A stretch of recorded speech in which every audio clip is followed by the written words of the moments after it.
The committee meets today to receive testimony on the posture of United States European Commander. I want to welcome our old friend General Philip Breedlove, the Commander of the United States European Command and Supreme Allied Commander Europe.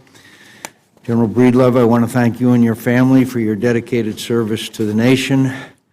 This committee relies on the candor of each of those in positions such as yours to conduct the oversight work we're sent here to do. So I especially want to thank you on behalf of this committee for your honest and forthright presentation of the ongoing crisis in Ukraine over the past year. I might point out that each one of your predictions to this committee has been, and to the world, has unfortunately been proven to be true about the actions that Vladimir Putin continues to take in dismembering a sovereign nation. As Ian Brzezinski explained before this committee earlier this week, Europe and the NATO alliance face, quote, challenges on multiple fronts of unprecedented complexity and increasing urgency. To its south, the alliance faces a treacherous combination of state sponsors of terrorism, failed states, and extremist organizations. Already this year, radical Islamists attacked Paris and Copenhagen. Last week in the Mediterranean, over 700 migrants perished tragically in a shipwreck fleeing the conflict and instability of North Africa. And then there's Russia. To its north, the transatlantic community faces Russian militarization of the Arctic, and to the east, NATO confronts Russia's invasion of Ukraine. Since the end of the Cold War, U.S. policy toward Russia was based on a bipartisan assumption that the Russian government sought to integrate peacefully into the international order in Europe and to forge a constructive relationship with the United States. The events of the past year have overturned that assumption. Russia became the first state in 7 decades on the European continent to send its military forces across an internationally recognized border and forcibly annex the sovereign territory of another state. Today, Russia maintains sizable numbers of artillery pieces and multiple rocket launchers on the territory of Ukraine in violation of the February ceasefire agreement. The Russian military has recently deployed additional air defense systems near the front lines in eastern Ukraine, the highest amount since last August, according to the State Department. It's a disturbing sign that another offensive may be imminent. In response, it is not that the United States and our European allies have done nothing. It is that nothing we have done has succeeded in deterring Putin's aggression and halted his slow-motion annexation of eastern Ukraine. Despite the advice of nearly every statesman and policy expert that has appeared before this committee in recent months, Henry Kissinger, George Shultz, Madeleine Albright, Zbigniew Brzezinski, and others, and against the advice of both his Secretary of State and Secretary of Defense, the President of the United States has refused to provide defensive lethal assistance to Ukraine. The Ukrainian people aren't asking for U.S. troops. They're simply asking for the right tools to defend themselves and their country. The President's continued inaction for fear of provoking Russia is seen by Putin as weakness and invites the very aggression we seek to avoid. And it only increases the likelihood this aggression could expand to places like Moldova, Georgia, the Baltic states, and Central Asia. Of course, there is no military solution in Ukraine, but there is a clear military dimension to achieving a political solution. As 3 major think tanks wrote recently, and I quote, assisting Ukraine to deter attack and defend itself is not inconsistent with the search for a peaceful political solution, and it's essential to achieving it. Only if the Kremlin knows that the risks and costs of further military action are high will it seek to find an acceptable political solution. Ultimately, we must recognize that we are confronting a challenge that many had assumed was resigned to the history books, a strong, militarily capable state that is hostile to our interests and our values and seeks to overturn the international order in Europe that American leaders of both parties have sought to maintain since World War II. U.S. strategy and military posture in Europe should adjust to reflect this harsh reality. Yet, as Russia builds up, America draws down. The Obama administration eliminated 2 heavy brigades stationed in Europe in 2012. Yesterday, the Army announced the departure of 24 Apache helicopters and 30 Black Hawk helicopters from Germany. And we'll want to hear more from General Breedlove on the plan for a rotational presence and other efforts to reassure our allies. As Admiral Stavridis, the former SACEUR and EUCOM commander, told this committee on Tuesday, since the end of the Cold War, we're down 75% in personnel, we're down 75% in the number of bases we have.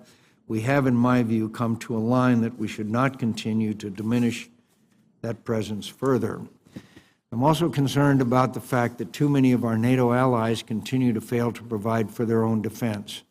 Despite promises at the Wales summit to reverse the trend of declining defense budgets, soon Poland and Estonia may be the only other allies meeting our alliance's commitment to spend 2% of GDP on defense.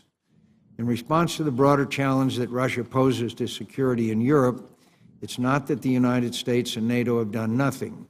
We have created a modest rapid reaction force, increased air policing and sea patrols, expanded training and exercises, and deployed small numbers of additional forces to Estonia, Latvia, Lithuania, and Poland.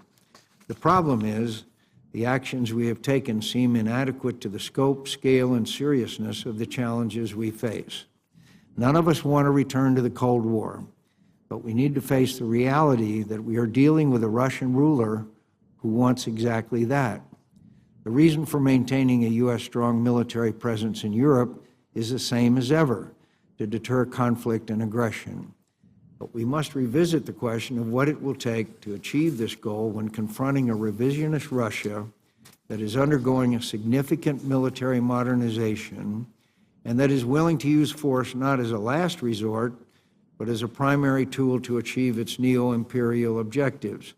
I hope today's hearing will help us to better understand the magnitude of the challenge we face in Europe and what to do about it. I thank General Breedlove for joining us today and look forward to your testimony. Senator Reid. Thank you very much, Mr. Chairman, and General Breedlove, welcome. Thank you for your many years of service, you and your family, and please pass along our gratitude to the servicemen and women of the U.S. European Command for their great service. Let me also thank the Chairman for holding an excellent hearing on Tuesday with witnesses from outside the government on the security situation in Europe. That hearing, along with today's hearing, will help inform the committee's markup of the annual defense authorization bill. And I must also say that the series of hearings that the Chairman has prepared over the course of this session has been extremely useful by having policy experts and then the relevant commanders come in. And thank you, Mr. Chairman. You've really enhanced this discussion and our insights. General Breedlove, you have responsibility for maintaining the critical transatlantic relationship with Europe. As our witnesses on Tuesday emphasized, Europe does indeed matter for United States national security. Our European partners have made and continue to make significant contributions to coalition operations in the Middle East and South Asia. Our longstanding basing arrangements in Europe provide vital support to operations in CENTCOM and AFRICOM, and NATO remains a critical component of U.S. security based on its members' shared values and interests. Today, EUCOM confronts a range of challenges in or around the European area, many of which have just recently arisen. Foremost is the threat from an increasingly confrontational, antagonistic Russia, which has revived old fears of a divided Europe. Russia's aggression against Ukraine has challenged the post-Cold War vision of a Europe whole, free, and at peace. EUCOM is leading efforts to respond to the hybrid warfare tactics used by Russia in seizing Crimea and secretly supporting separatist forces in eastern Ukraine. EUCOM and NATO have sought to counter Russia's false narrative on Ukraine, highlighting the continuing flow of heavy weapons, Russian military leadership, and training to the separatists in violation of the Minsk ceasefire agreements. General Breedlove, we would be interested in your assessment of the security situation in Ukraine and whether you believe heavy fighting is likely to resume in the coming weeks, as some are predicting. From early in the Ukrainian crisis, EUCOM has been working with the Ukrainian government to identify military and security shortfalls and advise on building Ukraine's capability to defend itself. There is broad support in this committee and in Congress for providing Ukraine military assistance, including lethal defensive weapons necessary for it to defend itself against further attacks. As discussed at Tuesday's hearing, any arming of Ukraine involves risk and needs to be done carefully and thoughtfully. But as a recent report by several leading think tanks concluded, assisting Ukraine to deter attack and defend itself is not inconsistent with the search for a peaceful political solution. It is essential to achieving it. EUCOM has also played a critical role in reassuring our NATO allies closest to Russia. EUCOM has increased the presence on a rotational basis of U.S. military forces in Eastern Europe on the land, sea, and in the air. At the NATO-Wales Summit, members approved a readiness action plan and other steps to strengthen the alliance's capability to come to the aid of a member whose security is threatened. One issue I hope General Breedlove will address is whether U.S. forces in Europe are postured to deter further Russian aggression, and whether this mission can be carried out over the coming years through the use of U.S. forces rotating into the European theater from bases back home. Ultimately, much will depend on whether NATO members fulfill their Wales commitments to achieve defense spending at a level of 2% of GDP in the coming years. The budget request includes nearly $800 million on top of the $1 billion approved last year for the European Reassurance Initiative to enhance the U.S. military presence and activities in Europe. EUCOM also must contend with security challenges along Europe's other borders, the transit across the Mediterranean of tens of thousands, possibly more, migrants fleeing instability in Libya, Syria, and Eritrea, and elsewhere has overwhelmed countries in southern Europe. Efforts to respond to this crisis have been mixed to date, and clearly more must be done soon, as the violence and instability in Libya and elsewhere continues unabated. To the southeast, Turkey's porous border with Syria continues to attract foreign fighters traveling to the Syrian conflict and back, heightening the risk of future anti-Western attacks like those in Paris and Brussels, and adding to concerns about a rising ISIL presence in European cities. In the north, Russia's expanding militarization of the Arctic is potentially at odds with international efforts to promote cooperation and increase economic activity in this region. This is a long list. We look forward to your testimony, and thank you for your service. Welcome back, General Breedlove. Thank you. Please proceed. Chairman McCain, Ranking Member Reed, distinguished members of the committee, thank you for the opportunity to appear before you today. It is an honor to be here representing the dedicated soldiers, sailors, airmen, Marines, civilians, and the families, as you have both mentioned, of the U.S. European Command. Thank you for all you do to support them as they serve our nation. Compared to just 1 year ago, Europe faces a very different and much more challenging security environment, one with significant, lasting implications for U.S. national security interest. Our top concern, as both of you have mentioned, is a revanchist Russia. Russia is blatantly challenging the rules and principles that have been the bedrock of European security for decades. This is global, it's not regional, and it is enduring, not temporary. Russian aggression is clearly visible in its illegal occupation of Crimea and its continued operations in eastern Ukraine. In Ukraine, Russia has supplied their proxies with heavy weapons, training and mentoring, command and control, artillery fire support, tactical and operational level air defense, among others. Russia has transferred many pieces of military equipment into Ukraine, including tanks, armored personnel carriers, heavy artillery pieces, and other military vehicles. What we have seen over the course of the fight was that when the Russian proxy offensive would ever run into trouble, Russian forces intervened directly to right the course. Today on the ground, the situation is volatile and it's fragile. Russian forces used the opportunities provided by the recent lull in fighting to reset and reposition while protecting their gains. Many of their actions are consistent with preparations for another offensive. The hope remains that both parties will fully implement an effective ceasefire as an important step towards an acceptable political resolution of the conflict, one that represents the internationally recognized border. I'm often asked, should the United States and others provide weapons to Ukraine? What we see in Russia is an aggressive application of all elements of national power, diplomatic, informational, economic, as well as military. So in my view, it would not make sense to unnecessarily take any of our own tools off the table. But the crisis in Ukraine is about more than just Ukraine. Russian activities are destabilizing neighbor states and the region as a whole, and Russia's illegal actions are pushing instability ever closer to the boundaries of NATO. We cannot be fully certain what Russia will do next, and we cannot fully grasp Putin's intent. What we can do is learn from his actions, and what we see suggests growing Russian capabilities, significant military modernization, and an ambitious strategic intent. We also know that Putin responds to strength and seeks opportunities in weakness. We must strengthen our deterrence in order to manage his opportunist confidence. At the same time, Europe also faces the challenge of a surge in violent extremism. European nations are rightly worried about foreign fighters returning home to Europe from the fight in Syria and Iraq, with new skills and with malign intent. Attacks like those in France, Belgium, and Denmark are only likely to become more frequent. Foreign fighters are part of a much broader pattern of insecurity to Europe's south, with roots in the Middle East and North Africa. Transit routes are shared by violent extremists, organized criminal networks, and migrant populations fleeing difficult conditions in Libya and other undergoverned spaces. The spread of instability into Europe and the transnational terrorism we all face could have a direct bearing on the national security of the U.S. homeland. EUCOM is working with European nations bilaterally and supporting NATO alliance initiatives to meet and counter this new and more complex security environment. Based on the decisions made at NATO's Wales Summit last year, the alliance is adapting in order to improve its readiness and its responsiveness. The Readiness Action Plan, or RAP, is well underway.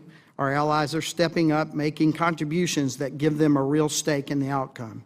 The United States will have a key and sustained role to play in supporting and enabling these changes, especially in critical areas that are hardest for our allies to provide, like lift, sustainment, and enablers such as intelligence, surveillance, and reconnaissance. At the same time, our own U.S. efforts in Europe remain essential.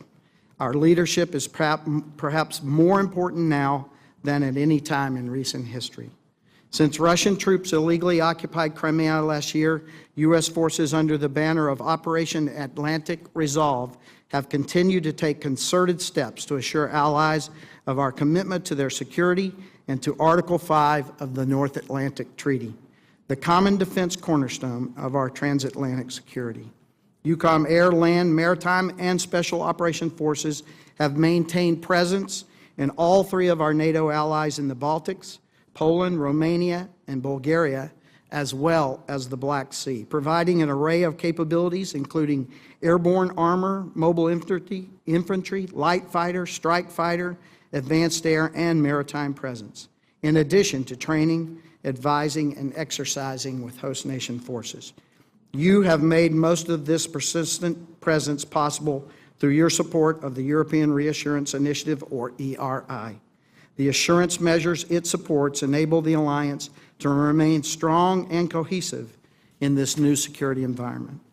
In facing both of these serious challenges to Europe's east and to its south, EUCOM is working closely with many others, our sister COCOMs, NATO, partners, as well as allies and other international organizations, including the European Union. There is plenty of work to go around, and our collaboration and our unity are essential. EUCOM is also drawing heavily on great new efforts underway in the Department of Defense, not the least the Defense Innovation Initiative, which applies cutting-edge approaches to some of the toughest challenges in our theater, like anti-access area denial.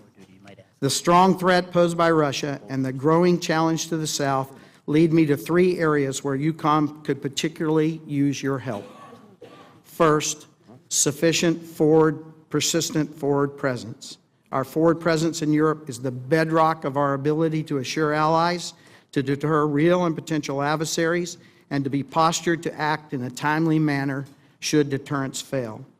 It was our permanent presence in Europe that gave EUCOM the ability to respond immediately after Russian troops troops illegally occupied Crimea. Soldiers from the 173rd Airborne Brigade in Germany deployed to the Baltic states and Poland within 96 hours of receiving their mission. And our F-15s from Lakenheath, England, began flying missions out of Poland within 18 hours of being given the mission. That same permanent presence ensures that EUCOM can play a full array of essential supporting roles for other combatant commands, from neighboring AFRICOM and CENTCOM to STRATCOM and TRANSCOM. Rotational presence is not a substitute for permanent forward presence in building relationships or signaling our commitment, but a fully funded rotational presence can play an important role in helping meet the requirements in our theater if it is heel to toe and properly resourced. The second area is sufficient intelligence support. Since the end of the Cold War, our nation's community of Russian area experts has shrunk considerably, and intelligence assets of all kinds have been shifted to the wars we've been fighting or to understanding potential future threats.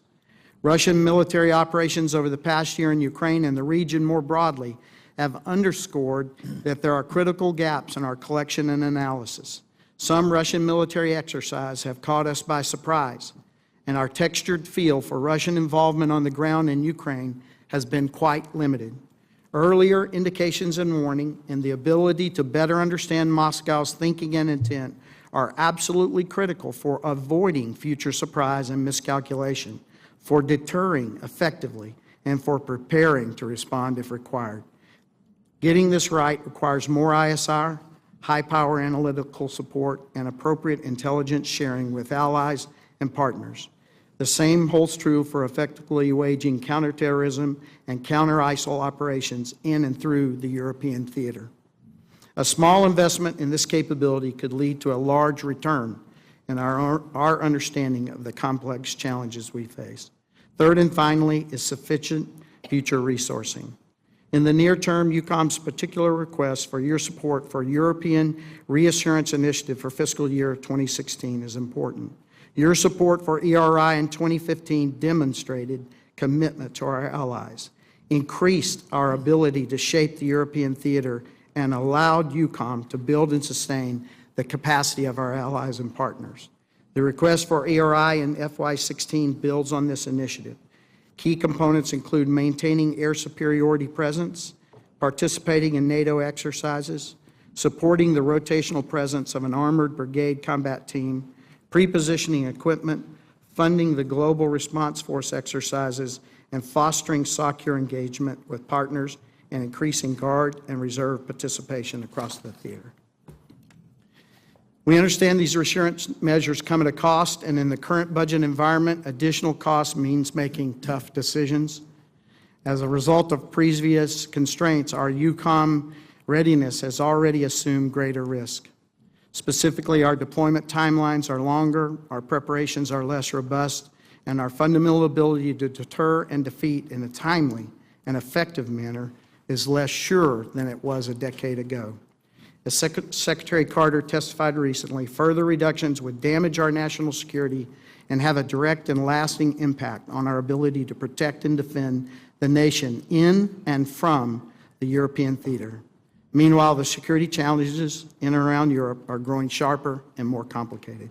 Your support for EUCOM's mission and your tireless efforts to chart a long-term path toward resourcing a strong national defense are critical steps to ensuring the enduring ability of EUCOM and DoD to protect and defend this great nation. From the dedicated men and women serving in our European theater, thank you. Thank you for your time and your attention, and I now look forward to taking your questions. Thank you, General. Item of business, quorum is now present. I ask the committee to consider once via nomination and a list of 361 pending military nominations. First, I ask the committee to consider the nomination of Mr. Peter Levine to be Deputy Chief Management Officer, Department of Defense. Is there a motion to favorably report? Is there a second? All in favor say aye. Aye. Motion carries. Finally, I ask the committee to consider a list of 361 pending military nominations. All of these nominations have been before the committee the required length of time. There's a motion to favorably report these 360. Is there a second? All in favor say aye. Aye. Those opposed The motion carries. Thank you, General, and thank you for your final remarks about the situation that will evolve if we continue with sequestration. I think that's what you're talking about, right? Yes, Chairman, it is. And that would seriously impair your ability or our nation's ability to carry out our responsibilities in Europe. That's correct, Chairman, and challenge our forward presence. And put the lives of the men and women who are serving in the military in greater danger. Yes, Chairman. Thank you. Very quickly, literally thousands of refugees, migrants are fleeing North Africa and trying to arrive in Europe. In some cases, that's not too great a distance.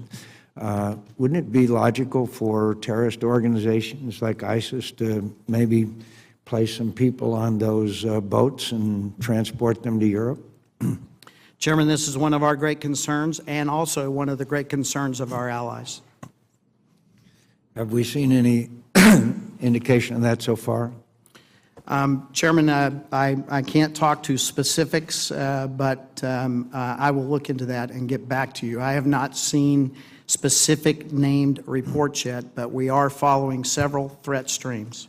I get the impression from your testimony that, as you have in the past, you are predicting that we're in a period of pause with the Russians in eastern Ukraine, and it's very likely within a certain period, relatively short period of time, they will mount additional, the quote, separatists will be mounting further conflicts in the region, in Ukraine, in eastern Ukraine. Is that accurate?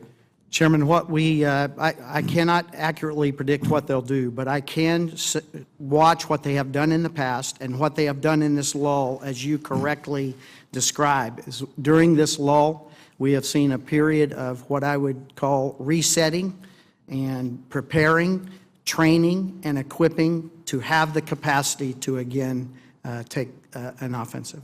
So they aren't doing all of what they're doing now for nothing? In the past, they have not wasted their effort. In January, we had a hearing, and Secretary Albright was there, and Schultz and Kissinger, and all of them said that they believed we should provide defensive weapons to the Ukrainian government. I asked Secretary Carter in his nomination hearing. He said, I am inclined in the direction of providing them with arms. The list goes on. And I'm not asking you to make policy. And so I will phrase my question in the way, wouldn't it have a significant impact on the military situation in eastern Ukraine today if we gave the Ukrainian military the weapons that they so badly need defensively? Chairman, first of all, I agree with the Secretary of Defense. And I believe that, as I mentioned in my opening statement, that our Mr. Putin and his forces have taken and used every tool to their great advantage, to including the military tool. And as you have phrased, it is important that we should consider all those tools, and I support the consideration of using offensive weapons to change decision calculus on the ground and to facilitate bringing our opponent to the table for a solution, a final solution. I have the impression that our European allies are reluctant to impose serious sanctions or seem to be seeking ways to lift sanctions is directly related to their dependence on Russian energy. You think it would be helpful if we developed a strategy for getting energy to our Eastern European friends, particularly Ukraine, but also Eastern Europe and even Germany? Chairman, first of all, I completely agree with your premise. As I said, Russians use every tool, and this economic tool of energy, using energy as a tool or a weapon, is clearly a part of the calculus that is affecting the decision of many of our allied nations. And any efforts we would take to make Europe more energy independent from Russia would help in this calculus. I agree. What do your European friends say when we admonish them that all but two of them are spending less than 2% of their GDP on defense? It seems to me that they don't have much of a sense of alarm. Chairman, there is good news here, and there remains concern here. We do see several of the nations in the last weeks setting a plan to achieve 2% spending. Those numbers are still small, but we see nations doing that. We see a few nations committing to, in the short term, getting to the NATO average, which is below 2% and not the goal that we have asked them to set. So at least there is a commitment to turn around a decline. But there is concern about the spending. I would say that to the positive side of the ledger, as you know and we have talked about, many of these nations are stepping up and putting their forces where they're required in our readiness action plan, in the very high readiness joint task force, committing as European nations to be centerpieces of that very high readiness task force. So I don't want to gloss over the challenge. We need to remain focused on the spending and our pledges that all the nations made at the Wales Summit, and we will be continually focused on that. Thank you, General, and again, thank you for your service and, frankly, for your very forthcoming responses to the questions of this committee. I thank you. Thank you, Mr. Chairman. First, just a point of clarification. I think in response to Senator McCain's question, you talked about offensive weapons. Is that? Senator, yes, I have been steady on the record as saying that I believe all our tools should be considered. Very good. Let me follow up also on Senator McCain's questions about the potential flow into Europe and beyond of foreign fighters, particularly coming from the Maghreb and the Middle East. That is essentially a law enforcement problem at this juncture, and I would assume that you're collaborating with the Department of Homeland Security, with the FBI, and with all our law enforcement. Is that the major thrust of Sir, I would broaden the answer a little bit. The short answer to your questions are yes, and in fact, we have on our staff in EUCOM representatives of law enforcement agencies and others, and a director that we created for just this problem in our J9. But if I could just broaden the answer just a little bit, the example of Operation Ocean Shield off of the Horn of Africa, and the example of Kosovo, the EULEX mission from the EU, and NATO's KFOR mission are great examples of where EUCOM is able to work with other agencies in Europe, and where NATO is able to work with other agencies in Europe. NATO brings a great command and control, military structure, and military discipline to the problem. So in Ocean Shield, they took care of the sea approaches to the Horn.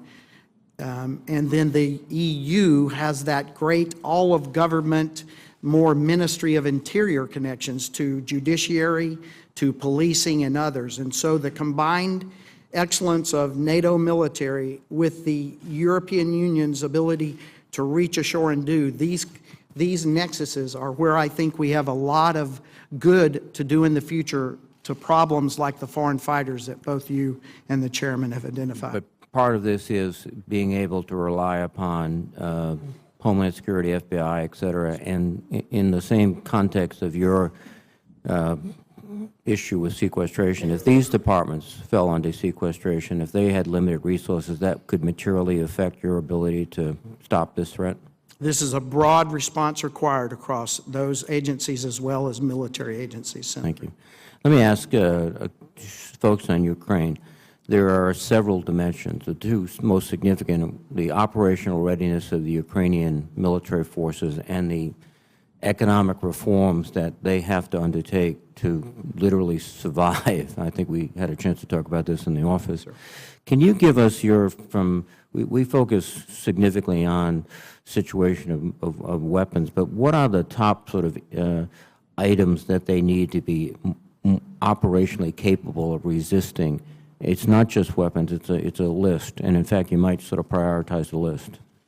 Senator, thank you for the opportunity to talk to this, and I would just open by saying that we have what is called the Ukraine Commission, the Joint Commission, where our EUCOM soldiers, sailors, airmen, and Marines have done a series of bilateral visits and worked with the leadership of the military and their ministries to do exactly what you talk about, which is to identify their needs in this business. We did many of those visits before the Russian offensive last August. So we had to go back and redo a few because that Russian offensive seriously altered the complexion of the Ukrainian military. So we have done a very exhaustive series, about 25 visits, and we have done exactly as you have described. We have outlined things that we think are important. I think the top three bins in a purely military sense, not a political or economic sense, are first of all in communication and counter-communication. The Russian forces were able to take the Ukrainians off the air in certain areas, heard them by turning off military communications onto their cell phones, and then used their cell phones to attack them on the field. So the ability to communicate and also defend against counter-communication, sort of item one. Item two in a group is what I call counter-battery capabilities. About 70% of the Ukrainian casualties and deaths have been to Russian and separatist artillery. And so I would put in the second group of capabilities and capacities that we need to work with them on is that counter battery and how to survive artillery fire. And then the third is a broad range that I call counter mobility. The Russian forces and the separatist forces in the east enjoyed a wide range of armored capabilities that have been supplied by Russia, and the ability for the Ukrainians to address that capability is important. So those are the three broad areas that I think are probably the key. And what I would say also, Senator, in closing, is that what we found in our visits with our disciplined approach to this is pretty close to what President Poroshenko and others are asking for as they talk back to us, Senator. Just a final point. I know this is out of your field, but if the economic reforms from both a quality of life and the politics and the willingness of the Ukrainian people to support the government are absolutely critical, and if they fail at that, that would have as significant consequences beyond just sort of a further aggression by the Russians.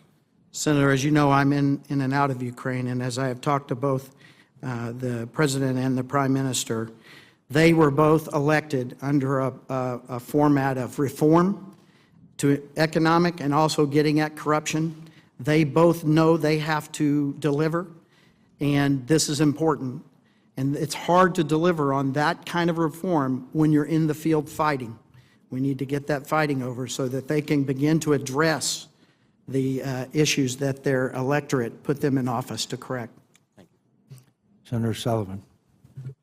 Thank you, Mr. Chairman. And General, I really appreciate not only your testimony, which lays out the significant challenges that we have, that your combatant command faces, but also how forthright you've been not only in testimony but also in public statements. I think you've been a real leader for our country in terms of telling it like it is, in terms of what the challenges are and what we can do. I want to dive deeper into what the Chairman mentioned at the outset of his remarks. One of the aspects of Russia's activities is the militarization of the Arctic. And I have a map here. I'm going to pass it out to my colleagues. But it's a pretty informative map of how the Russians are militarizing the Arctic. That's a new Arctic command, as you know, 4 new Arctic brigades, 11 new airfields, a huge icebreaker fleet, land claims that they're making now in the Arctic, increased long-range air patrols. And General, you and I have talked about their recent Arctic exercise, which I think caught a number of people by surprise. 38,000 troops, close to 3,400 military vehicles, 41 ships, 15 submarines, 110 aircraft, lasted 5 days and included long-range destruction of simulated enemy land and naval units as the mission. You talk about the COCOM seams in your testimony, and the Arctic, in my view, is a classic place for the COCOM seams, the EUCOM, PACOM, NORTHCOM. What do you think the Russians are up to, and do we need an Arctic O plan that can help us coordinate efforts between the different seams that we have in our COCOMs? Senator, thank you for the opportunity to comment on an important issue, and I share many of the concerns, all of the concerns that you identified. One would hope that we could see what is happening in the high north as an opportunity. Economically, that shorter route, even if it's only for several months, a year, saves lots of money and would make for a great push to all of our economies. And it's going to be an important route, and there's a lot of resources there. Is that what you think the Russians are doing? What are they doing? So, Senator, I think they are, to your concern, making sure that they have the military infrastructure to be able to influence the high north. Of course, their words are that this is all in a peaceful manner. And again, Pretty big military exercise to be in a peaceful manner. Yes, sir. We have to watch their actions and see if we can derive their intents from those. But to the seams, Senator, the good news here is that we recognize those seams. Admiral, as I call him, Shortney Gortney, and I have been friends for many years, and we have met recently on this very issue. And we have an initiative called the Russia Strategic Initiative, where all of the COCOMs who touch Russia have come together, and EUCOM will lead an effort that we make sure we don't have any seams in the way. Do you think we need an Arctic O plan, though, to help address that and know what the requirements are in the Arctic and other places? Sir, if you would allow, that's more of a policy way ahead. In your personal opinion, do you believe that we... I think it's important that I am aligned well with the other COCOMs and how we would address the North. Let me ask another more specific question. You know, the Army is contemplating removing not one but 2 BCTs from Alaska. If you look at the map there, you show it certainly shows how important that strategic location is.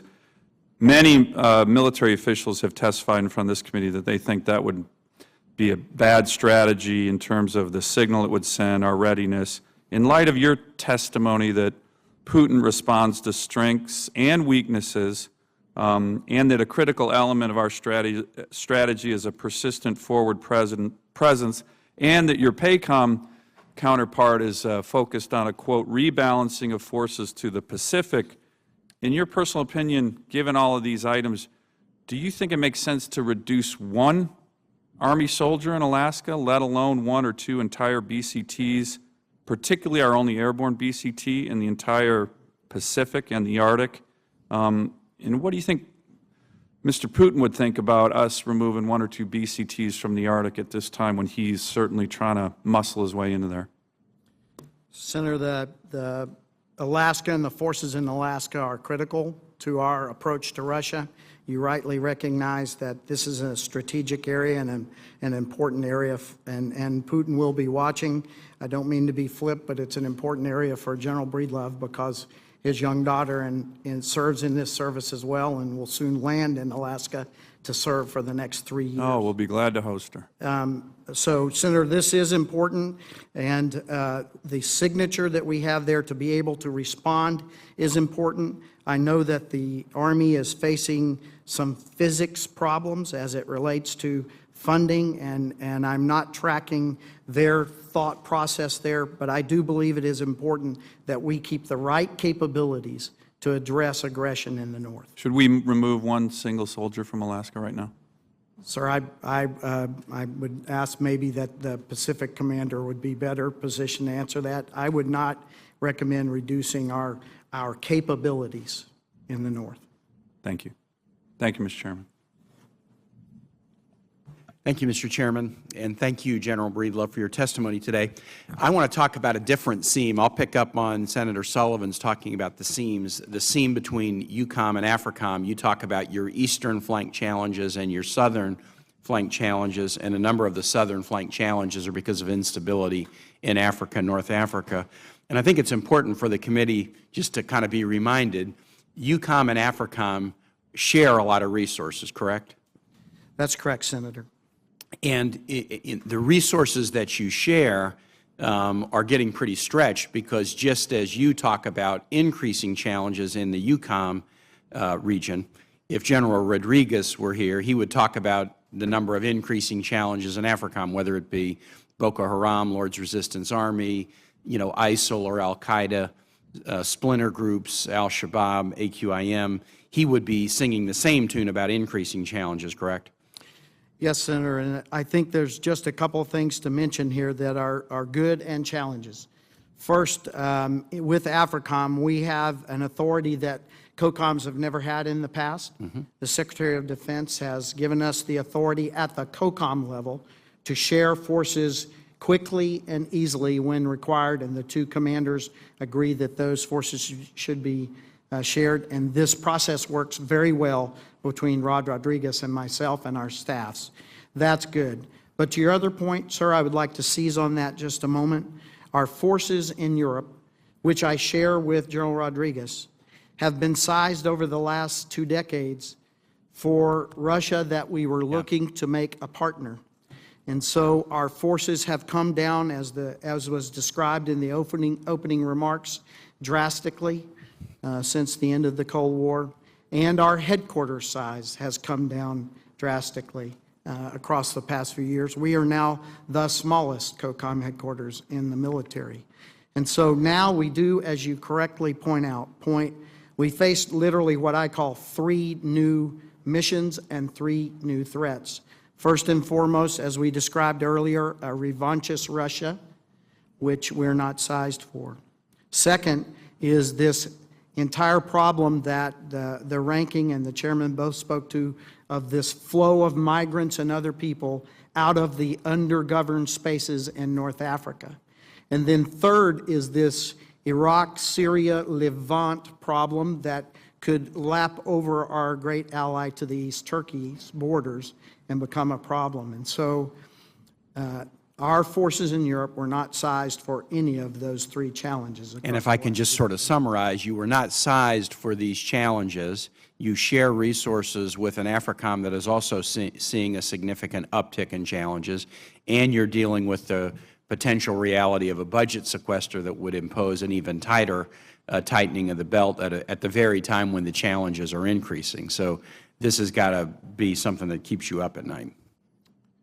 It is, Senator, but I again want to say that the Joint Staff and OSD are beginning to address those issues. As you know, we have begun again with the support of the ERI. We have started a firm rotational force, and we're looking for continued support of that rotational force in the next year. And then the Army has committed and has shown signs of building that then into their 17 budget and beyond. These rotational forces will be key to addressing the shortfalls that we talked about, Senator. I want to switch for a minute. You talked about using all the tools at our disposal. The tools that we most often talk about on this committee or in the Foreign Relations Committee are 3 of the 4. You used the DIME acronym: diplomacy, information, military, economic. We talk a lot about diplomacy, we talk a lot about military, we talk a lot about economic. We don't talk much about information. Talk about the information offensive that Russia is using, and how weak or modest are the efforts that we are putting on the field to counter it. Senator, we are facing a dedicated, capable, and very lively information campaign from Russia. They are in all of the spaces, from printed to internet to TV, and they are in those spaces in a dedicated and capable way.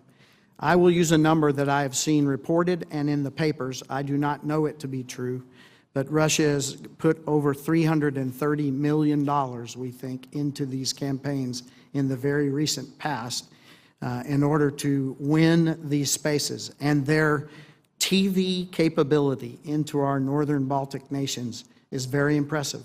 It's very good TV. It draws people to listen and then the message is passed. And what are we doing to counter that?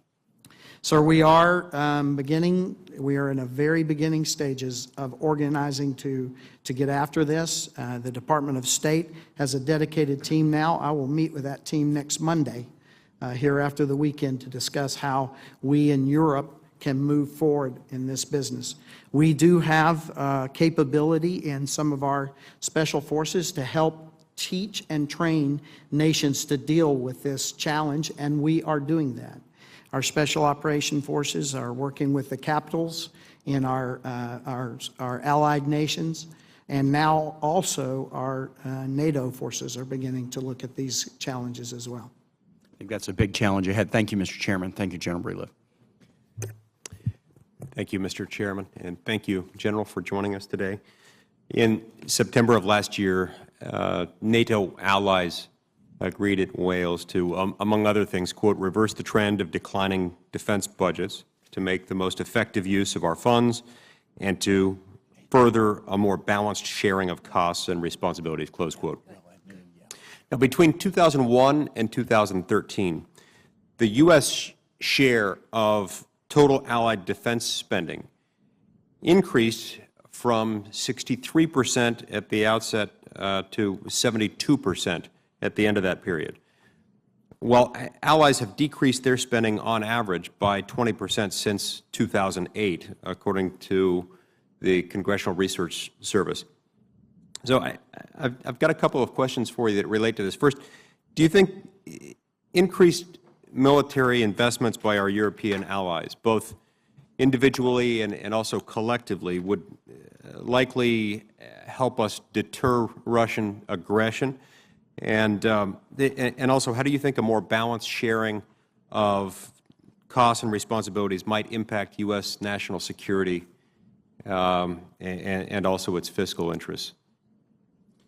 Thank you, Senator, for the question. And I must agree with all the facts. These are straightforward. We are concerned about our allies' spending. It was a big part of the discussion at Wales. And yes, our nations did, as you described, pledge that by 2024, a decade, they would reach 2%.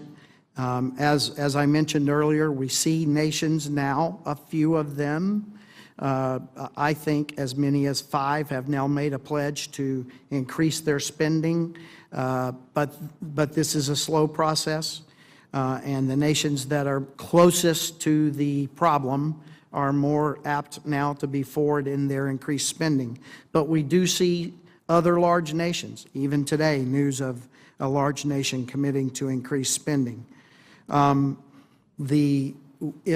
an increased investment deter?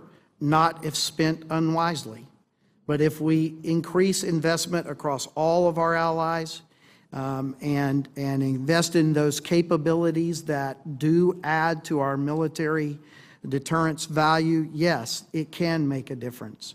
And I think that's what you see, Poland leading the way, increasing their spending and increasing their spending in targeted areas that they knew not only they needed, but the NATO alliance needs. And so these are important. It'd make a difference, and it'd make a difference to us. It would also make a difference toward deterring Russian aggression. And on the point of Russian aggression, so Secretary Kerry, on April 27th, very recently at the Nuclear Non-Proliferation Treaty Review Conference, stated that the United States is still willing to negotiate with Russia a series of nuclear reductions that would take us below the New START treaty levels. All of this despite Russia's aggression in Ukraine and despite Russia's violation of the INF treaty announced last year. So let me ask you, do you think that the security situation in Europe today is more stable or less stable than it was before the New START treaty was ratified?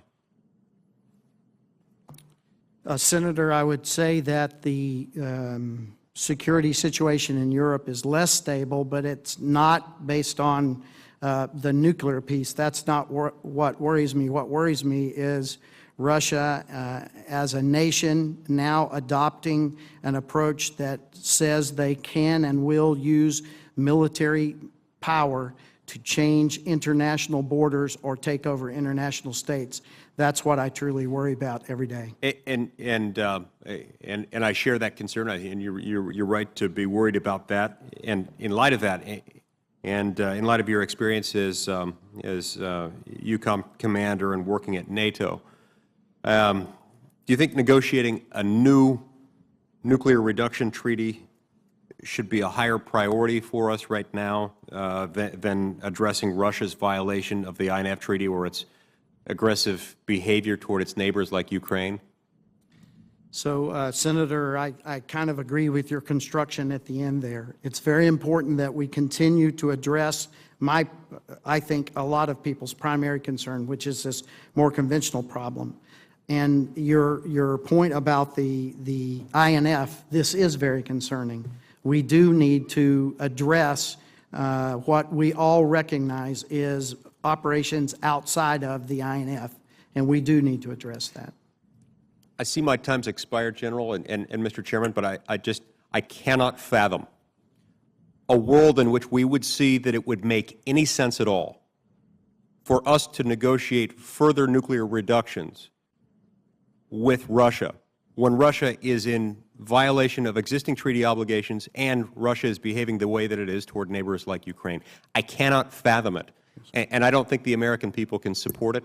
And I hope this administration will reconsider that very ill-considered policy. Thank you. Yes, sir. Senator Manchin. Thank you, Mr. Chairman, and thank you, generals, for your service and your explaining the complex situation we deal with. Let me ask a question concerning on oil production and basically U.S. Reconsidering, if you will, our crude oil exportation or a ban, removing that ban. The way Russia has been able to use, as far as I'm seeing, and Europe remains heavily dependent on Russia for energy, with 1/3 of the EU oil imports coming from Russia. Do you think we should consider strategically, would it be something that we could look at that would help us with the European allies that we have, if we used our newfound wealth as far as in riches and deposits of energy towards using it from our military standpoint? Thank you, Senator. As a fighter pilot, it's a little bit out of my league, but I do have some feelings there. The bottom line is that we have clearly seen that Russia uses energy as a tool, right, as a weapon, as we talked about in the dime model, in that economic end, threatening, changing, adjusting prices, cutting off the flow of energy has been a tool, and I expect will be a tool in the future. I think that the current drop in oil prices coupled with sanctions have caused a lot of problems for Mr. Putin, and so that may be somewhat diminished now, but clearly energy will remain a tool in the toolkit that the Russian Federation considers, and that efforts that we could make to help Europe and some of our key allies to be more energy independent would clearly aid our concern. Or less dependent on Russia, and I agree. Next of all, the relationship seems to have degraded to the point to where the Cold War is colder today than it was during the Cold War of yesteryear. I just came back from a conference on Russia and Ukraine in Berlin, and it was very enlightening. And they were both Russian scholars, people who know the Russian thought process. They were saying we should be careful about Ukraine, arming Ukraine. I would have thought, as a West Virginian, we always stand up for the underdog and try to help them. But they said we should rethink that position. You might want to give a thought on that, and you already have on some. But the relationship, what are we doing to build a relationship or a dialogue? I mean, has it deteriorated to the point we're not talking to a country that's extremely powerful as far as in the line of nuclear weapons? So, Senator, again, thank you. I think that there are places where we're talking a lot. I watch our Secretary of State, Secretary Kerry, work with his counterpart Lavrov a lot. So there are avenues where there is great conversation. I would tell you, sir, what's worrisome is that the military level of conversation has been diminished. From your standpoint, your cohort, as far as I guess on your level, Valery Gerasimov. it's non-existent. I'll be very distinct in how I answer this. We have a line of communication that works. We know that I can talk to him and he can talk to me. We know that we have the right translators and things. You haven't had lunch for a while, right? I haven't had a lot of conversations with him since he understand. went into Crimea. S-300, knowing that we have this conversation going on, knowing that we have a pending outline of a deal, the Iran deal, what did you make of the Russians stepping up and making an announcement in the middle of this negotiations on furnishing S-300s to Iran? How'd you read that? Senator, I think that this is a tool to influence the conversation, as many other tools have been used in the past to influence conversations. I think that President Putin's first goals are really not about Ukraine. It's about changing the West. Mr. Putin doesn't like to deal with the EU in an economic sense, and he doesn't like to deal with NATO in a military sense. And so many of the tools he used are to try to drive wedges in the EU and NATO.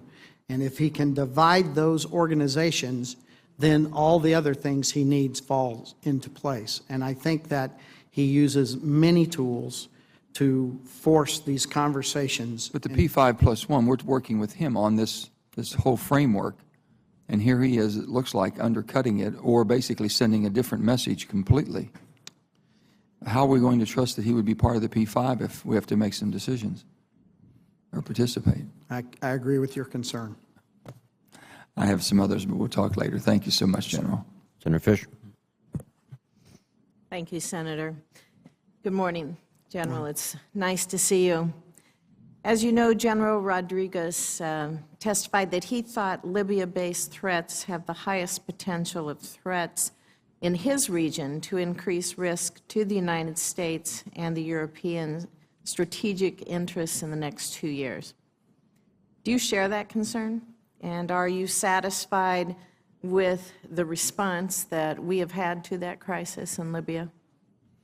Senator, I am concerned about Libya, and I think as important as a European commander, it's key that I should tell you that many of our key allies are very concerned about Libya. I would say that rightfully so. Our Italian friends are very focused on what's going on in Libya. You know, they are very close to the African continent and are under great pressure from migrations of all manner of people, some of which could be nefarious and some of which could be just legitimate refugees. But what is happening in North Africa and Libya sort of being at the nexus of it right now concerns me and concerns our allies. You mentioned specifically the Italians. Do you see the refugees that are landing and being transferred into Italy? Are they staying in Italy, or are they moving through Italy to other countries? And if so, what's the response of those countries? The answer is yes to both. Some are staying in Italy, and some are quickly transiting in the Schengen zone into other nations. And all of the nations of Europe are concerned about these flows because what they could possibly bring. And frankly, they put pressure on all the social systems of these nations. Have any of our European allies come up with a coordinated strategy in how to deal with refugees, but really more importantly, how are they going to deal with Libya, and are we involved in those conversations? So first, ma'am, as you know, Italy started out with a military operation of its own, Mare Nostrum, and this operation was tough and consumed almost their entire naval capacity for a certain amount of time.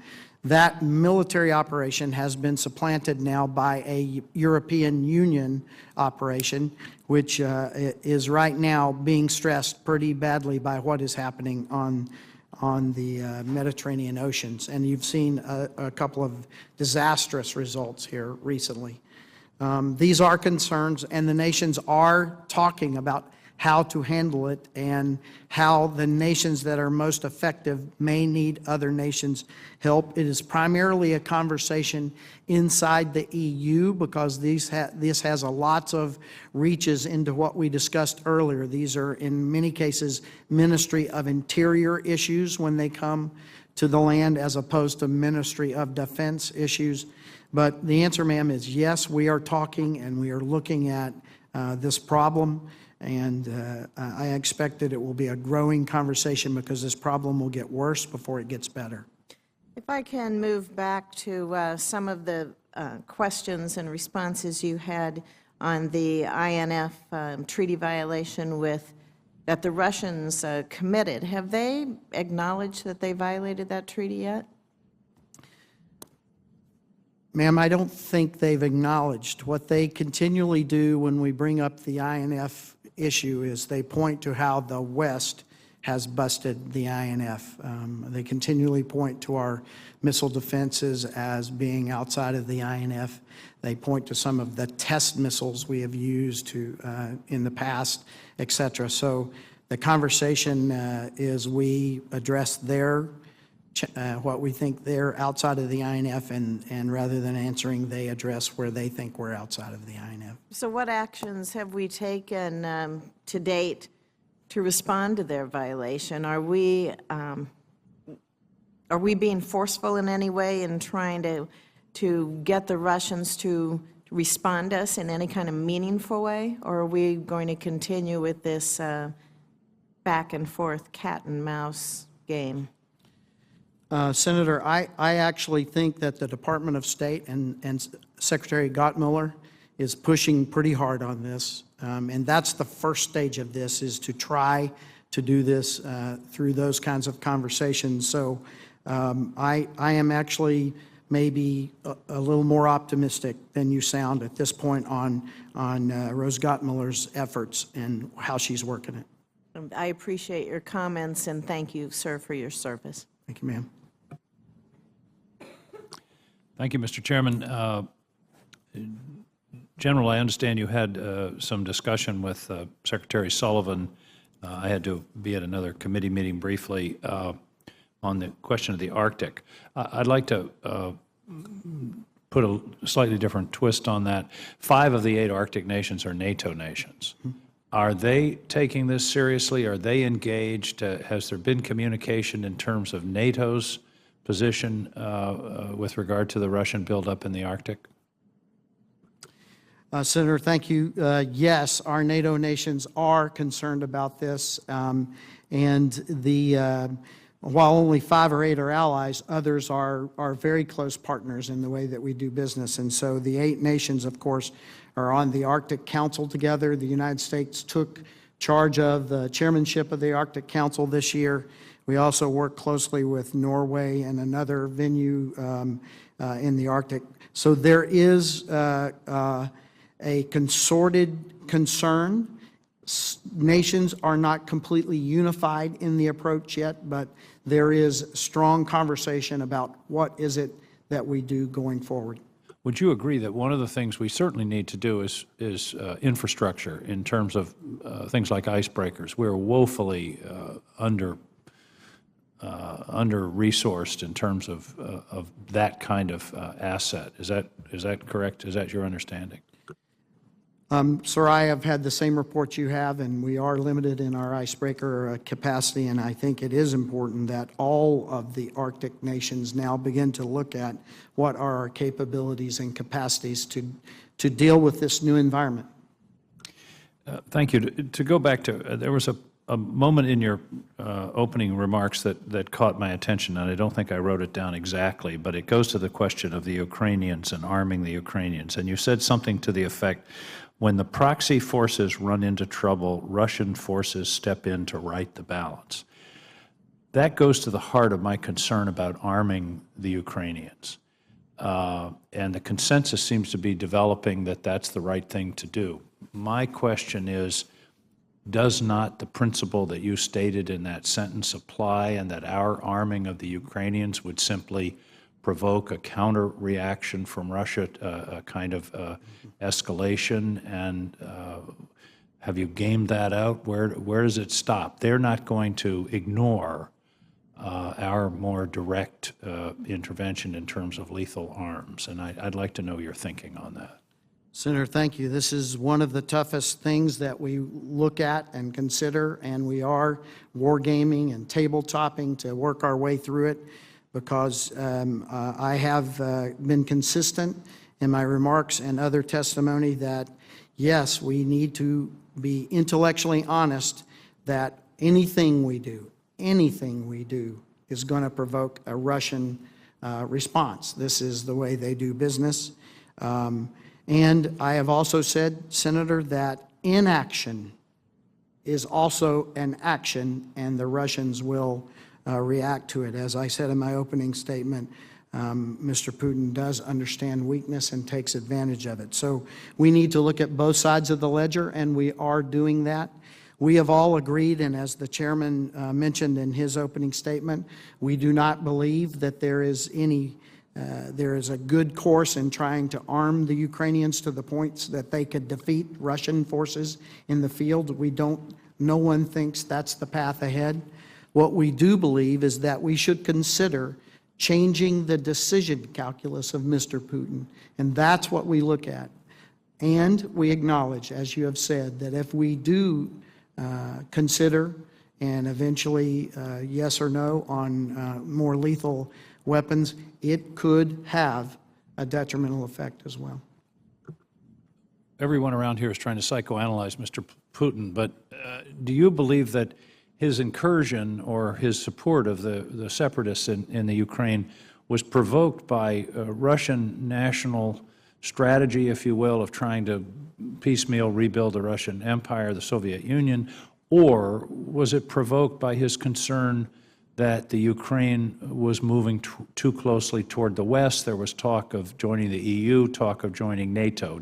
In other words, where did all this start? I think, and you mentioned in your prepared testimony that clearly Russia views Ukraine as within their sphere of influence, just as we view Canada, Mexico, the Caribbean as within our sphere of influence, and we would react if there was a movement of those organizations into what would be considered a hostile camp. Do you understand where I'm going with this? I do, Senator, and I would answer yes to both of your first questions.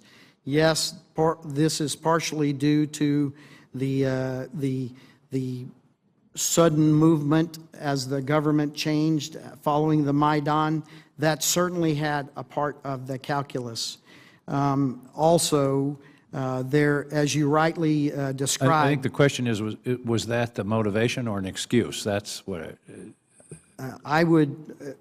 The answer is yes to both of those as well.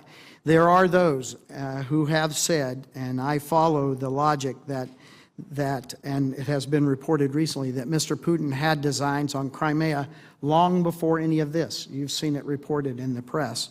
And so we do believe that he has thought through these possibilities in the past. So none of this was a spur-of-the-moment action, but it could also have been a reaction to what we saw in the change of government following the Maidan. I think what is important to understand is the second part of your two-question pair, which is that Russia does want to have a sphere of influence that buys a buffer zone between them and the West, and they very much see Ukraine as part of that sphere of influence. I've shortened this to a quip that does not, it should not be trivialized, but the bottom line is Russia wants Kiev out of the West and wants the West out of Kiev.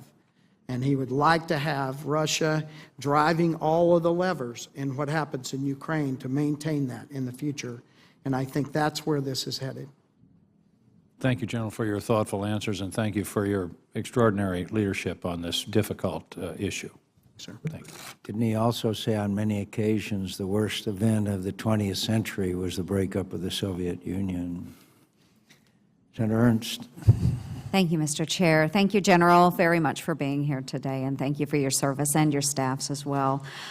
In your posture statement, you stated that one of EUCOM's top three security threats is the flow of foreign fighters between Europe and the Levant. So with that statement, what is the impact to the security of our European allies and to U.S. interests in that region brought by ISIL, al-Nusra, and any number of those other extremist organizations that have been radicalized by them, who benefit from the use of Turkish soil as a means of their lines of communication, that territory for transit, for recruiting, financial services, purchase of goods, weapons. What is the threat there that you see, General? So thank you, Senator. And it is one of those three sort of threats that have arisen from North Africa, from the Levant, especially Iraq and into, or Syria and into Iraq. And then, of course, Russia was the third. But this is a problem for all of Europe. It is an immediate problem for our Turkish ally because it's on their border, and the possibility of it spilling over into Turkey, the impact of well over 1.6 million migrants, et cetera, et cetera. Turkey is facing direct impact from what is happening there. And we cannot discount that at some, I think it's highly unlikely, let me tell you, but we cannot discount that there might actually be a military incursion across at some time and in miscalculation. So these are things we need to worry about. But the most pressing issue is what you and others have talked about, and that is this flow of fighters, a large number of fighters in Iraq and Syria, and many of them will return with new skills and malicious intent back to their nations. We have seen this already disrupted in a few of the nations. So how do we address that flow? Again, we're in the nascent stage of two very good projects where we are bringing nations together to address this. Those, ma'am, I would need to talk about in a different setting. Certainly. And the fact or otherwise that Turkey is an ally, I think it could be disputed on any different day. I think there is a lot that goes on through Turkey that we would rather not see happening. And so in your opinion then, is the risk of any sort of action coming through Turkey, would you consider that would be, whether it's ISIS or any of these other organizations, into Europe, would you say that threat is low risk or high risk? Ma'am, I would not single out Turkey. I think that the flows are in several areas. As we discussed earlier, some of this threat vector may be coming across in this flow into Italy, the diaspora from the Libya area, as these people move freely across the northern Africa and the Maghreb, and they have multiple points of entry into Europe. Turkey clearly has had issues with flows. They are addressing those flows. This is a broader problem than just their borders. Okay, and that is a good point, General. Thank you. And you mentioned earlier you are a fighter pilot, and thank you for your service in doing that. Could you please describe how important it is to have search and rescue capabilities close to those areas of the fight? We had seen recently, of course, that Turkey refused to allow the United States access to the search and rescue missions or having those types of search and rescue missions out of Incirlik. So could you please describe what effects that has to the combat fighters and those types of missions? So to the overall question of the first, as a single-seat fighter pilot, we don't allow search and rescue pilots to buy their beers when they're in the bars because their job is incredibly important to what we do. So I'll stop on that one. There is the necessity and the importance of search and rescue cannot be overstated. Ma'am, we have been working with Turkey on some very key things. One I can talk about in this venue, our training and equipping mission is now up and running. Very good. So we've made progress there. Very good. On the other two, I would like to have someone come by and talk to you Absolutely. about progress there. We will do that. Thank you very much, General, and my time has expired. Thank you, Mr. Chair. Senator Shaheen. Thank you. General Breedlove, can you describe the importance of providing security assistance training to our NATO allies, particularly in Eastern Europe? And is there more that we can do? And I understand that there may be some question about authority to actually provide the assistance that we might want to, and is this something that this committee should be looking at as we look at making sure you have the ability to do what you need to do with respect to training? So, ma'am, this is important. May I just make a couple of key examples? Please. Georgia and Romania. Today, the number 2 and number 4 contributor of forces to Resolute support. The number 2 troop contributing nation to our efforts now, our NATO efforts and U.S. efforts in Afghanistan, is Georgia, a non-ally. We've had a great program with our U.S. Marine Corps in training Georgian troops, and Georgia has gone to Afghanistan during the kinetic fighting, and they've died alongside our forces in the toughest parts of southern Afghanistan, where they fought without caveat. So all of these efforts that we have where we train our Eastern allies and partners, Romania being an ally, and I'll talk to them in just a moment, but these efforts that we have where we train our allies and partners means two things. Their nations draw closer to our Western values and morals and capabilities. And two, as they serve alongside of us, that means our soldiers, sailors, Marines, and airmen do not have to go there in the same numbers. And so it's absolutely key. Romania now, the number 4 contributor to Resolute support, and I think an anchor in the South on the Black Sea, and the things that they're doing in our NATO RAP program, where they are providing a headquarters to lead in the South. So the bottom line is that these allies and partners are incredibly important to us as a nation and an alliance as we address in the future. And ma'am, there are a lot of authorities out there. What we have asked is to be considered to have one created for Eastern Europe, because we don't compete well sometimes with other places in the world where fighting and things are going on, and that's what we've asked you to consider, ma'am, and we would appreciate your support. And so just to be clear, this is something that would need to be done through statute, and it's something that we can consider as we're looking at the authorization bill this year. Yes, ma'am, and if you're interested, we will have the right people talk with your staff. Absolutely. Thank you. Can you mentioned in your statement the European Reassurance Initiative, which I think is something that has not gotten a lot of attention, and I wonder if you could assess how it's working, talk a little bit more about what key areas we should be investing in. How is the implementation of this going? Ma'am, I would never sound like I was correcting. Maybe it doesn't get a lot of interest back here, but let me tell you, in Europe and amongst our European allies, it gets a lot of attention, and it's being used well. We are using this year's ERI to do a myriad of things. Rotational force, the division that has been rotating into our northern nations now, and that rotational Army force funded by the ERI. Bringing aircraft over, such as the A-10s and Campiotturzi and others. These are brought over in these funds.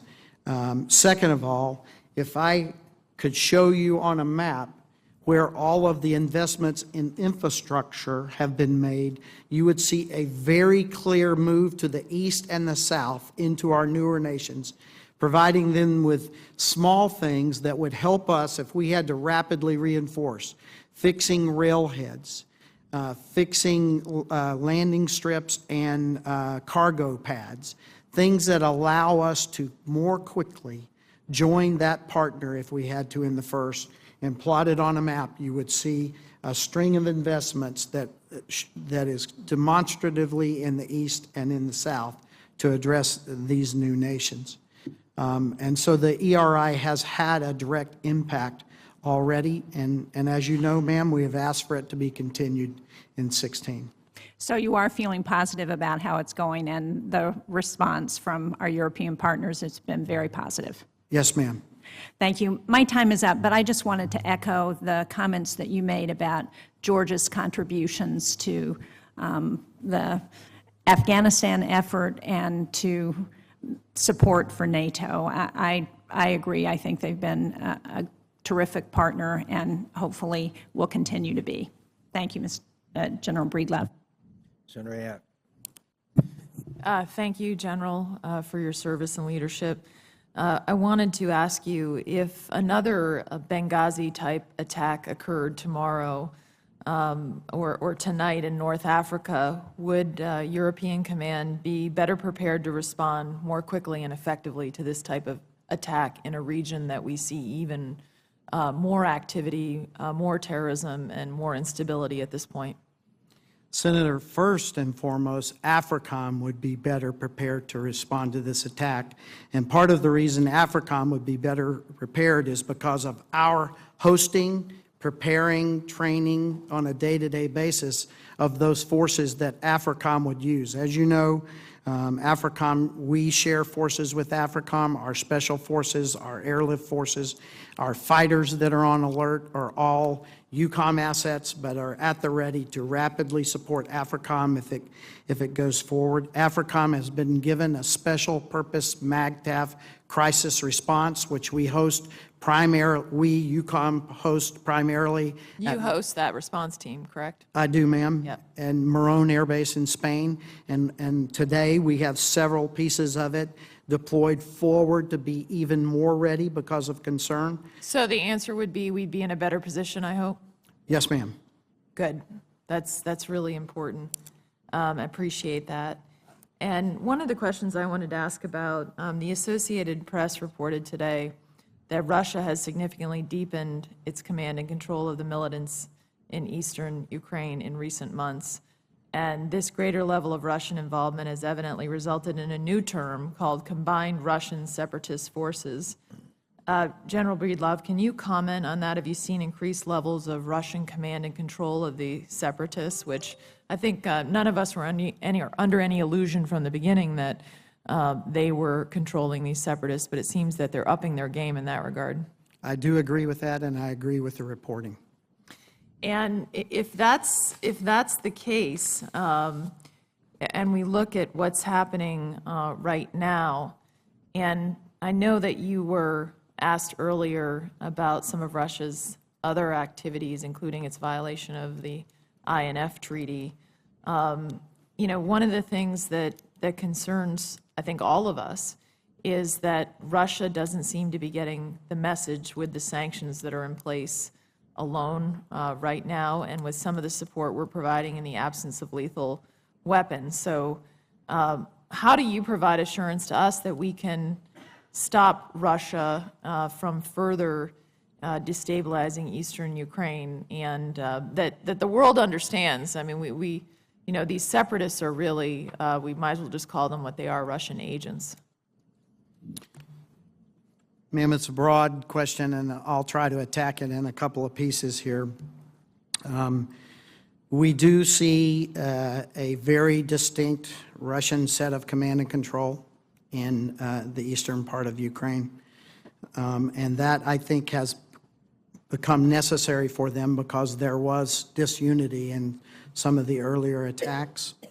I think the command and control is also required because they are bringing so much capability in there. It needed to be structured, and it needed to be arranged in a way that it could accomplish the goals there in eastern Ukraine. So command and control, air defense, support to artillery, all of these things increased, and making a more coherent, organized force out of the separatists. I've never called them separatists. I've always called them Russian-led separatists or Russian-backed separatists.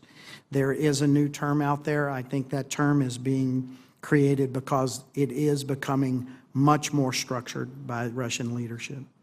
How do we get them, whether Russia is getting the message or not?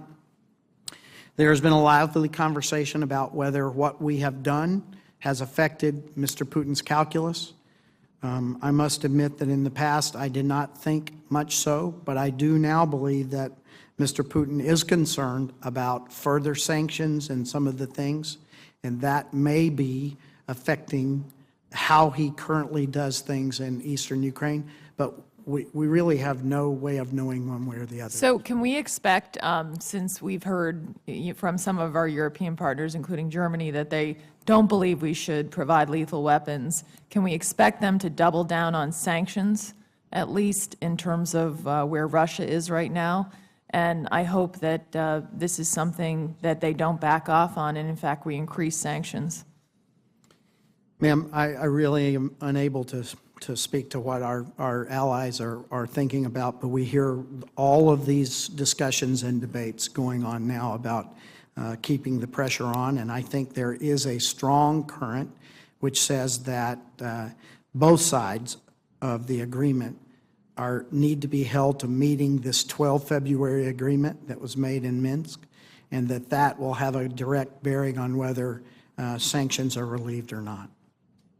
Thank you. I think all of us are very frustrated because we've been calling for so long for what needs to be done in Ukraine to push back on Russia. And I just hope that the administration's listening to what we've heard, which has been continuous testimony consistent in this committee about providing lethal support and additional sanctions. Thank you.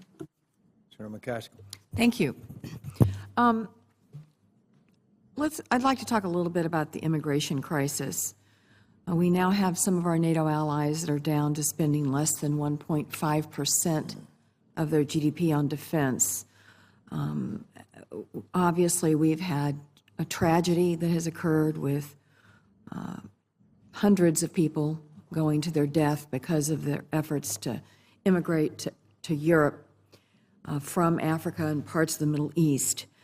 Can you tell me in what ways the American military are involved in supporting or working with our European allies as they work to humanely deal with all of the refugees that are attempting to get to Europe? Ma'am, if I could dissect just a little bit, there is a big problem, as you have identified, with this flow of immigrants across from North Africa into Southern Europe. Probably most acute in Italy, but there is a big problem. We have talked today, and I agree with the supposition that this is primarily an immigration problem, but also inside of these immigrants are organized crime and very likely also terrorists and foreign fighters that are attempting to get across. So this is a problem broader than just the immigration, but certainly that is a major driver. First and foremost, the nations have addressed this, as we talked about earlier. The Italian Operation Mare Nostrum worked this hard, and then the European Union has taken this mission over and now is beginning to work that. Your direct question about what the U.S. is doing, we have a broad NATO network of sharing of information about what's going on the seas, where things are moving. To explain a military term, we have a maritime COP, which is just the picture of what's going on the sea, that we help our neighbors understand and characterize what they're facing. I just worry that as Italy is, they're spending so little on defense, and if they're using any of their resources to address this, it certainly limits their ability to participate in NATO with us in a more robust fashion. I just am curious if you have any take on the rise of the Scottish National Party and what, if any, impact you see. And if you want to take it for the record, you can, General. It's fascinating to me. These elections are coming in a few days. After they voted to not leave the UK, you're seeing a remarkable surge of political power for the Scottish National Party. And a lot of commentators are now saying that the Scottish National Party is going to be the kingpin in terms of the formation of a government in what is obviously one of our most important allies on the planet. Have you all discussed this? Is this being talked about? It is, Labor is really getting swamped, according to the polling, by SNP. And what impact is that going to have on UK and their robust participation with us as an ally, particularly in NATO? Ma'am, can I take your generous offer and take that for the record? Absolutely. What about Europeans leaving to fight for the Islamic State? Are there any specific actions that the European Command is taking to assist the effort of identifying? They have a much bigger problem than we do in terms of citizens of Europe leaving to go and join the fight with ISIS. Is there any specific actions that you all have taken in regards to this problem? Ma'am, the short answer is yes. Much of that we can't talk about in this room, and I would like to send some of my people to maybe brief you and your staff. That would be terrific. We would be interested in understanding what our role is in trying to assist in stopping this flow of fighters to these barbarians. Thank you very much, General, for your service, and thank you to your team. Senator Rono. Thank you, Mr. Chairman. Thank you, General, for your service. This is a question relating to the U.S.'s rebalance to Asia while threats continue to materialize in other regions. In the case of Russia, which crosses both the European and Pacific Command areas of responsibility, do you see a potential for leveraging our Asia-Pacific posture to influence Russia and its actions in the European AOR, and vice versa? If you can briefly comment, because you did talk about the need to change Putin's decision calculus by, i.e., possibly arming the Ukrainians or further economic sanctions. Senator, you have hit at the heart of the matter. Russia does touch many COCOMs. Essentially, EUCOM, PACOM, NORTHCOM because of the existential nuclear capabilities, and Alaska and the Northern Passage. Russia also touches many of our specific non-geographic COCOMs, STRATCOM, CyberCom, TRANSCOM. There are so many that Russia touches. We have had a model in the past in Asia that is called the Chinese Strategic Initiative, and it has been a great model to bring focus to the Asia-Pacific area. We have been treating Russia as a partner for many years, and now we see that we're going to have to take the same broad approach in Russia, and so EUCOM has led the formation of a Russia Strategic Initiative where we've brought together all of the COCOMs that touch Russia, and we are working on just these concerns and these opportunities that you mentioned in your question. So yes, we intend to look at Russia more holistically. We've had a great start, and I expect that this will be a good investment of staff time. So I hope that at some point you might be able to talk with us a bit more about how this strategic initiative with regard to Russia is working out with all of the different commands. You Okay, I think you talked about the U.S. ballistic missile defense, which is very much in high demand. So can you discuss the importance of the European phase adaptive approach and the benefits that Aegis Ashore provides in this approach? And can you also update us on the progress of installing Aegis Ashore in Romania and eventually in Poland? Let me answer the second part because it's very easy, and then I'll use what time you want to talk more about EPAA. Our two sites, first in Deveselu, Romania, is on course, on schedule to deliver technically on time. We're slightly, and I emphasize slightly because this is a good news story, we're slightly behind in the construction, but the team completely believes that we're on track for the technical handover on time, and we are on or under budget so far, so this is good news.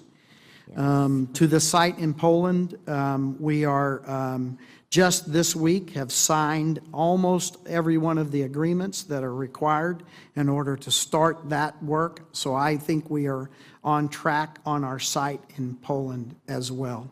So these two missile sites will be obviously incredibly important to our missile defense in Europe, and I am way over a glass half full that we are on track with these. To the larger question of European phase adaptive approach, the American contributions are all moving apace.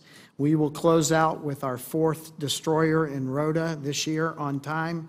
Our first 2 and now 3rd are already doing their mission. And our connection and our command and control C2BMC capabilities are all proceeding apace. So the U.S. contribution to EPAA is on track. We see where we lead, the Europeans follow. And I think that we see good cooperation now from Europe as they bring alongside what is called ACTS, which is another command and control structure which they have put over not only our air, naval, and our ground capabilities to control these assets. We see several of the northern European nations now, one committing and one thinking about upgrading their Aegis platforms to be able to participate. So the goal in NATO is 28 for 28. Every nation contributes some way. It may just be ground-based defense of a site, but we want all 28 nations involved in this, and I am optimistic at this moment. Thank you very much. Thank you, Mr. Chairman. Thank you. Well, along the lines of everyone participating, it seems to me, General, that in talking to European ministries of defense recently and parliamentarians from various NATO and OSCE countries, that there is a realization now among our European allies that they're going to have to do a better job of getting to the 2% GDP. I think I'm learning that the French, for example, aren't quite there, but there's a determination to get to 2% of GDP for defense quicker. So how are we doing with that, without taking my whole 5 minutes, across the board in getting our NATO allies to realize that they need to pony up as we're coming to that realization here in Washington? Senator, I cannot confirm, but on the way here this morning, I read in the press that the French have announced that they are going to raise their defense spending, and so I don't have any details. It's literally watching the press releases as I came to this.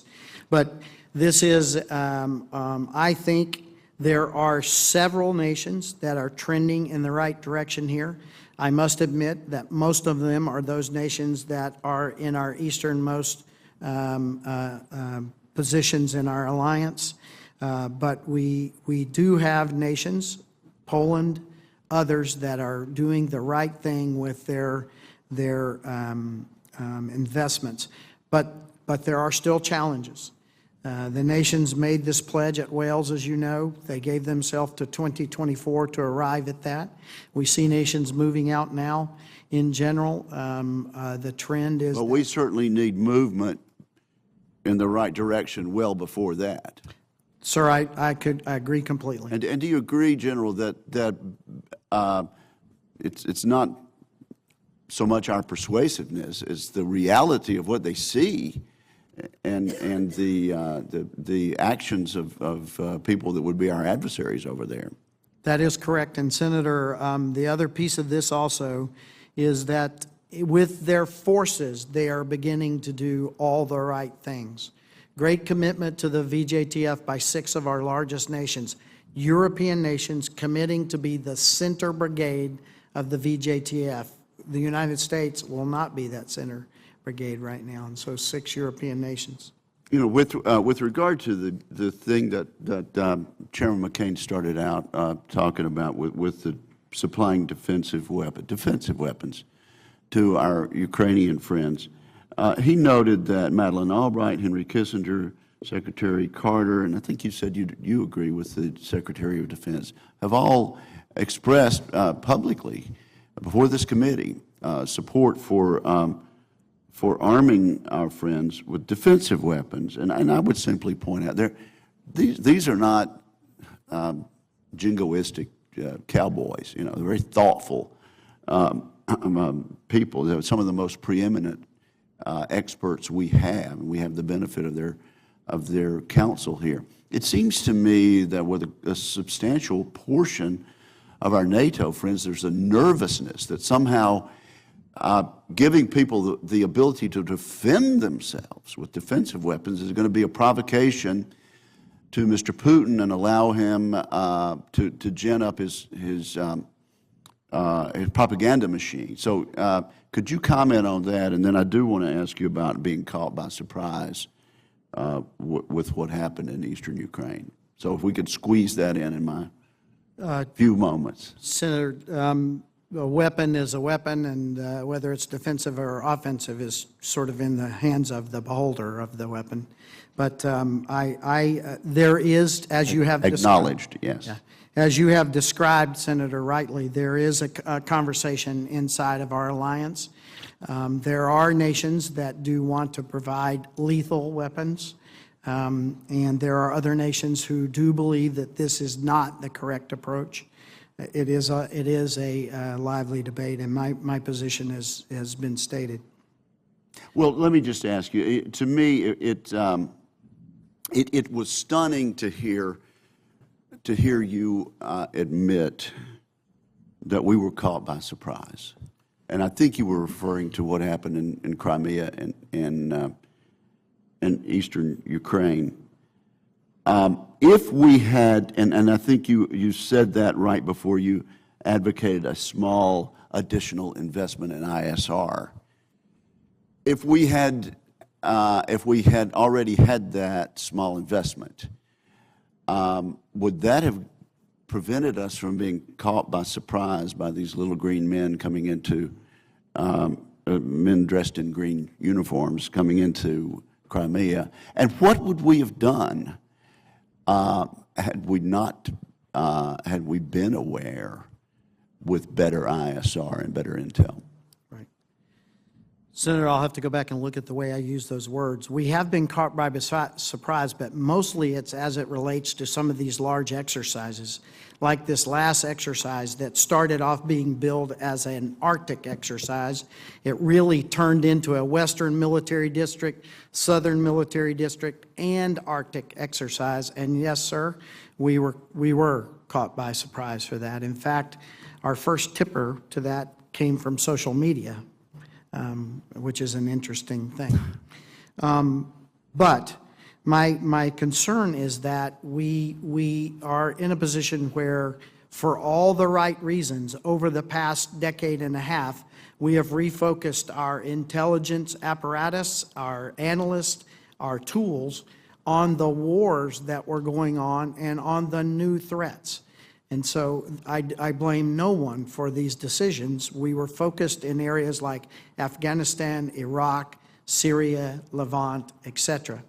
But what I think we need to consider now, what we as a nation need to consider, is based on the new approach that we see Russia taking to Eastern Europe, we should look at, do we need to refocus any of those assets, be them analyst or actual assets, towards the European program. And I would like to compliment the intelligence community, because they have begun a very dedicated reallocation of analysts to bring to our problem. And I think the problem, and that I have to just absolutely thank them for, but I think that also we need to be rethinking our ISR and other platforms that allow us to have this feel for what's going on in Eastern Europe that we have not considered important for some time now.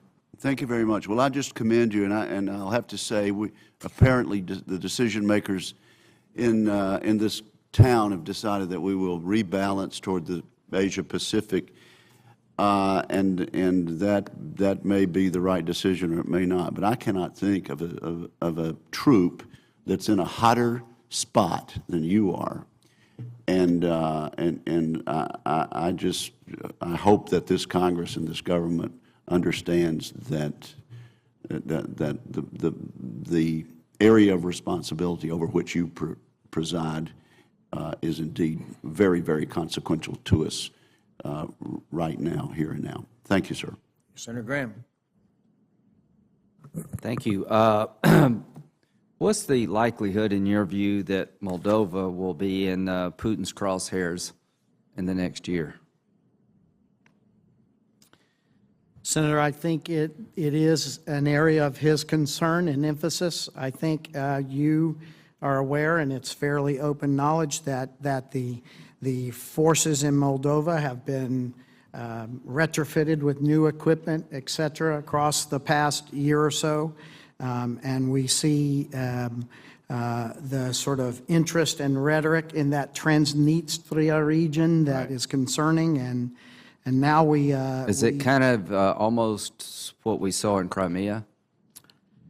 Senator, I don't think it's to that level yet, but it is the leading edge of these kinds of issues. Do you agree with me it's most likely to occur unless he changes his mind through some recalculation of cost-benefit analysis of what he's doing in the Ukraine right now? Senator, I agree that I think Mr. Putin is not done in Ukraine. He's not done in the Ukraine. Moldova may be next. Let's talk about the Baltic states. Can you see a situation, well, is it fair to say that the Russians are trying to stir up problems for the Baltic states with their Russian-speaking population? Is that ongoing right now?